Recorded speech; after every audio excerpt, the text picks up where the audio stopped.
I just read about all the homeless people, students in San Jose State. They're having a situation where they have no place to stay, and how some of these community colleges have such a huge percentage of homeless students. I don't know what it is about Cal. Do we have homeless? I'm sure we have young homeless students, but homelessness is not really well known here at Cal. There's very few classes that officially talk about it, yet every class that I've ever taken at Cal will always talk about home. It doesn't matter if it's a playwriting class or a business class or whatever. At some point, the topic of homelessness comes up. It's the hot topic now. Everybody has an opinion. And I'd like to task the entire intellectual community, not just sociology department, not just housing department, not just the mental health department, but every department, because homelessness touches every discipline: economics, engineering. Yes. Everybody needs to start coming up with what they feel is the solution and bring it to the table, because the people in charge right now are out of answers. Earlier in our conversation, you supported UBI. Yeah, so I'm a very staunch supporter. As a solution, part of the solution to cure houselessness.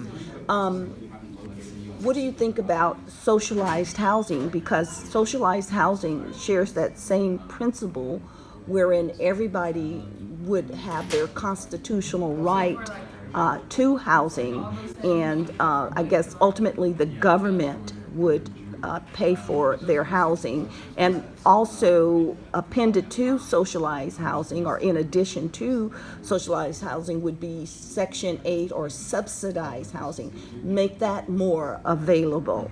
So what is your opinion on socialized housing? Because it kind of ties in with the same principle as UBI.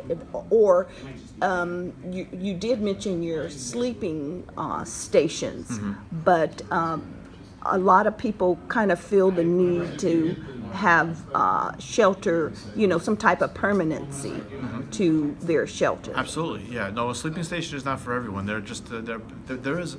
That'll satisfy a large amount. There are more homeless, like just mostly guys, but there's some women out there, but it's just mostly guys that are just kind of out there, and they figured out a way. They got a place, a place they can sleep, whether it be a shelter or behind a bush somewhere or something.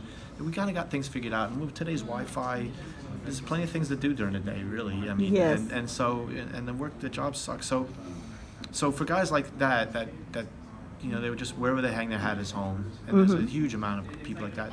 Sleeping stations, 24-hour bathrooms, 24-hour showers. So we can at least keep our dignity. We don't have to be a disgusting mess. We can wash ourselves. Yes. And I think they should I hear about all the wasted food in our restaurants and stuff like that. I think they should make an effort to repurpose some of those. Yes. But then again, I'm not an expert in a lot of those things. So that's a good idea. But when it comes to socialized housing, having grown up in the 70s and 80s, I remember the projects and all the pitfalls of the projects that come with it.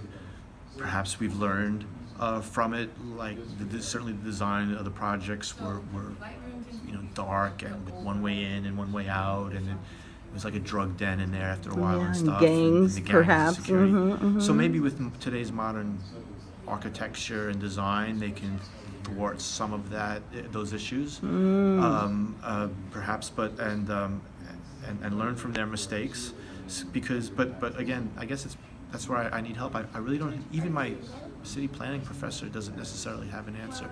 He does say that a lot of people say more market rate housing in San Francisco. If you build more market rate housing, then people will fill up the market rate, and then it'll leave places for the affordable housing or something. But it is of his and my opinion that if you add more market rate housing, specifically, especially in places like San Francisco that are so desirable, it'll just constantly fill up. There'll always be people to fill up the market rate housing, and it won't make a dent in affordable housing for anyone. It won't help. It'll just attract more people to San Francisco, and so.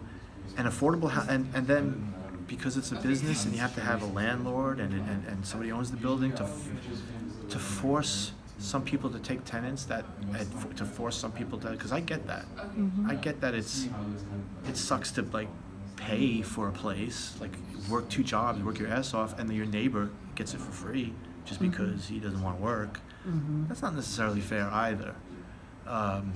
That's why I think we should examine more alternative ways of living. students at USC, architecture students, they came out with a book called "Gimme Shelter."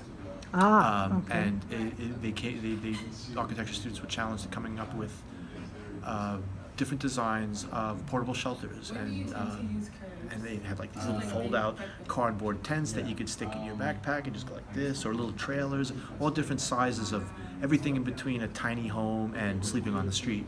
And it's challenges like that we need to come up with.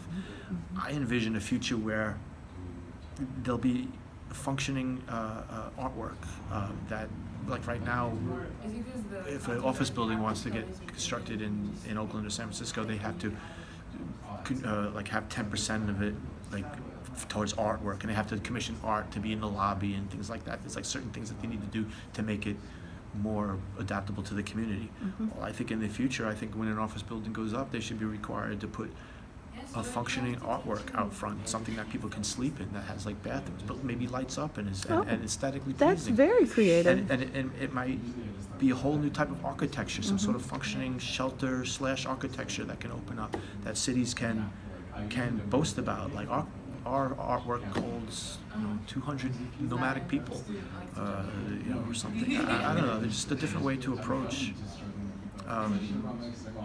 the way people just go about their day. Just presently put together the board, which consists of a couple of faculty members here at Cal. Okay. And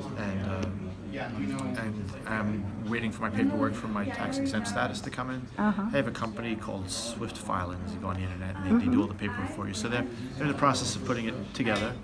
I have a GoFundMe to raise money for it, which will be my journey across the country on my skateboard, to raise money for the GoFundMe. And then when I return in the fall, that's where we'll start with a few volunteers I have with outreach. But ultimately, I would like to be able to, I hope I get enough funds that I will be able to secure a central location here in the Bay Area in Alameda County that we can work out of and provide support for the people that we get back into school. And I think ultimately the biggest goal is within the next couple of years, I'd like to secure our own shelter in Alameda County, a education-themed shelter, similar to the shelters that are here now, the ones where people just sleep on the floor in a grid pattern. But instead of having like just coffee and flyers about what to do with your dirty needles around these sides, have computers and have it an academically themed shelter. So, and you can only stay at the shelter if you're enrolled in one of the many educational institutions that are around. And the shelter will partner with Cal, and students from Cal will come to the shelter, and there'll be constant tutoring going on. And I think it'll create an environment where some people go in and then they can help other people to get in, and just like every other marginalized community here on Cal, by providing support to one another, then it will flourish. You're at the club.